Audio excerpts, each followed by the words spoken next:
திரை உண்டு, அவர் ஒருவருக்குத்தான் கங்கை உண்டு, அவர் ஒருவருக்குத்தான் சிரமாலை உண்டு, அவர் ஒருவருக்குத்தான் 3 கண்கள் உண்டு, அவர் ஒருவருக்குத்தான் அருவம் உருவம் அருவுருவம் என்ற நிலைகள் உண்டு, அவர் ஒருவருக்குத்தான் 3ஐயும் தாண்டிய சொரூபம் உண்டு, அவர் ஒருவர் தான் பன்றிக்கும் அணிந்திருப்பார், அவர் ஒருவர் தான் சிரமாலை அணிந்திருப்பார், அவர் ஒருவர் தான் எலும்பு மாலை அணிந்திருப்பார், அவர் ஒருத்தர் தான் சுடுகாட்டில் இருப்பார்.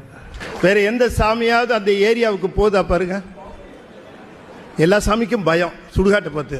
நம்மால் அங்கே டயஸ் போட்டு ஆடுறாரு.